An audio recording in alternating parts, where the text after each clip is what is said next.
Et Toumba, entre-temps aussi, comme dans mon PV, je l'ai dit, quand il est venu, si vous constatez mon PV, il a donné des explications, il a dit de n'importe quoi. Et voilà. Donc dire que, qui concrètement, parce que ceux qui sont partis au stade du 28 septembre, c'est eux qui sont venus me voir. C'est le cas par exemple du colonel Teboro, que je l'ai dit tout de suite, que les éléments que vous avez déposés au camp à la gendarmerie, au camp Samori, de les envoyer à la clinique Pasteur.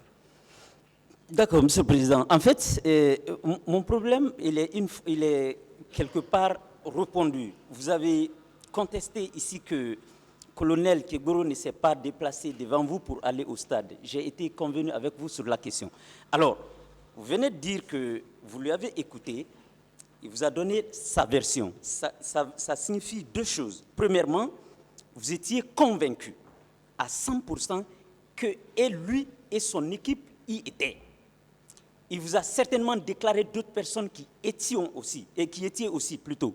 Alors, vous, toutes les mesures que vous avez eu à prendre, Monsieur le Président, c'était tout simplement demander à ce qu'on prenne soin des blessés, notamment les leaders, et après, les gens qui sont soupçonnés avoir commis cette infraction, vous n'avez pu prendre la moindre mesure. Monsieur le Président, qu'est-ce qui justifie votre inaction? Non, parlez juste peut-être le cas du colonel Teboro là en ce moment. La question, elle est précise. Mais quant à Toumba, j'ai suffisamment parlé de ça. Si vous voulez savoir pourquoi le cas du colonel Teboro, je suis d'accord. Je peux vous donner des explications. Allez-y, s'il vous plaît. Bon, voilà. Moi-même, je vous aide. Merci. Alors, le colonel Teboro, comme dans leur mission régalienne, c'est des officiers de police judiciaire, c'est-à-dire des gendarmes, qui ont la mission du maintien d'ordre. Et à l'époque, comme je l'ai dit, tous les matins, le colonel Teboro sortait avec son équipe, les nuits également. Alors, on ne s'est pas vu le matin après comment dirait l'abbé, quand il est venu. Et comme il vous a expliqué, il m'a donné sa version. Ce qu'il a pu faire, que je ne pourrais pas aussi retracer toutes ces déclarations, les leaders qu'il a eu à sauver, à l'occurrence la déclaration des leaders comme M. Cédou Dalin et puis Loun Sénifal, etc., etc. C'est là où il m'a dit qu'il a envoyé des blessés. Aussitôt, j'ai donné les instructions immédiatement. Ça, c'est le cas de Teboro. Donc, je ne pouvais pas l'arrêter du moment que même après les événements, il y avait des déclarations qui tombaient des leaders, tellement sauvés, et même le feu Jean-Marie Doré, paix à son âme.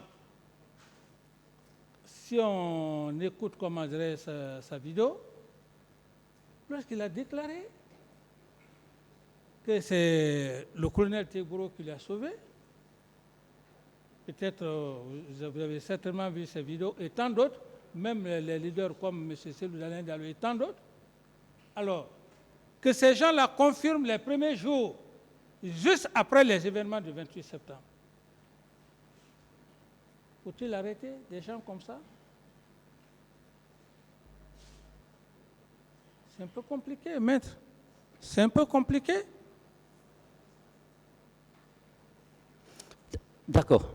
Et, Monsieur le Président, il y a un fait, il y a l'une de vos déclarations qui a attiré mon attention ici ce matin. Vous avez dit que vous êtes intervenu entre commandant Toumba et colonel Tchegoro lors d'un accrochage au camp. Est-ce que c'est cet accrochage qui a permis à Toumba de faire quitter colonel Tchegoro du camp pour le faire loger en arrière-camp?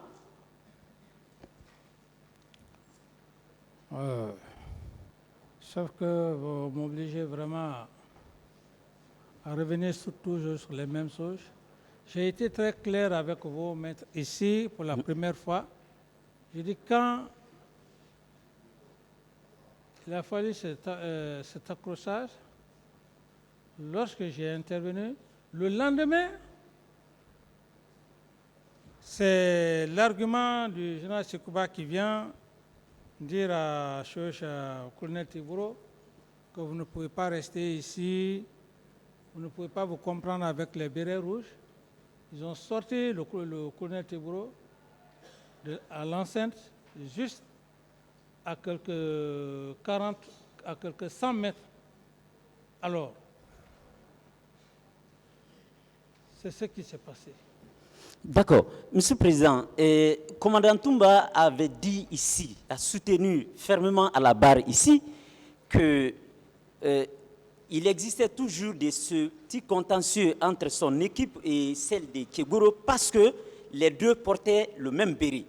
Est-ce que ce n'est pas à cause de cela que l'accrochage persistait et finalement, commandant Toumba a eu raison pour faire quitter l'équipe de Tchegoro? Non, maître. Ça, je dis, ce sont des allégations.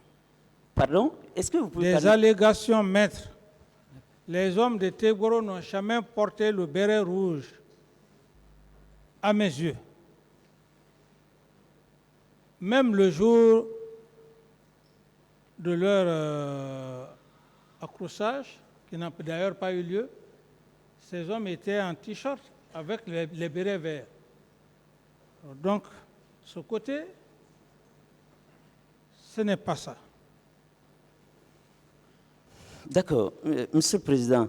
Alors, je voulais savoir, ici, vous avez bien confirmé devant ce tribunal que vous aviez un service de renseignement très bien à l'époque de votre règne. Alors, nous, qui ne sommes pas aussi renseignés comme un chef de l'État, on a appris qu'on tuait par-ci, on tuait par-là. Autrement dit, pour être précis, on apprend que votre chauffeur a été tué de la façon la plus sauvage. On apprend que Claude Pivi pillait partout. On apprend que commandant Toumba a été au stade et il y a eu assez de morts par son fait.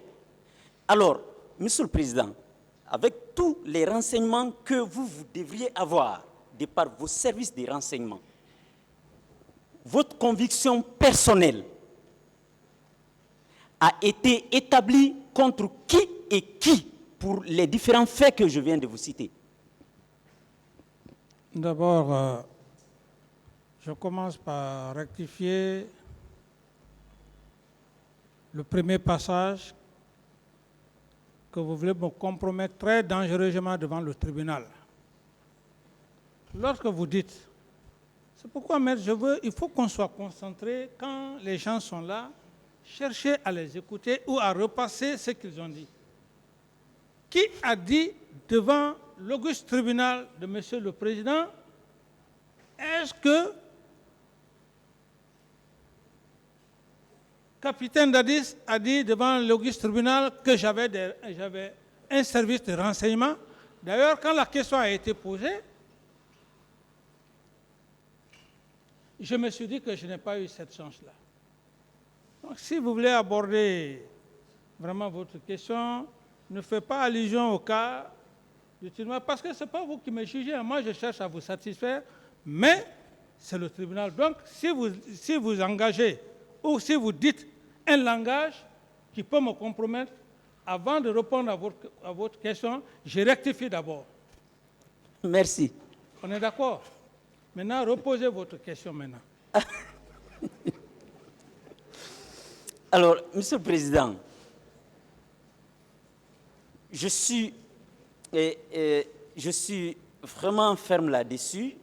J'ai cru entendre que vous aviez un service de renseignement. Mais vous dites que vous n'en aviez pas. J'accepte. Vous, en votre qualité de président, à l'époque des faits, vous aviez affaire avec une armée non structurée, comme vous l'avez dit, comme vous disiez. Alors, nous, population civile, nous étions informés que Claude Pivy pillait. Nous étions informés que votre chauffeur a été sauvagement abattu. Nous étions informés des actes d'atrocité que colonel Keburo infligeait aux citoyens dans des cellules. Alors, Monsieur le Président, vous, en votre qualité de président, est-ce que vous étiez informé de ces actes? Donc, je disais, maître, comme la fois dernière, je dis que je n'ai pas eu cette chance-là. En matière de renseignement, il faut juste avoir la chance. Sinon, les renseignements en tant que tels, si vous avez des mauvaises personnes autour de vous, vous n'aurez jamais des informations. Et il y a ce qu'on appelle le BRQ, le bulletin de renseignement quotidien, vous n'allez jamais l'avoir.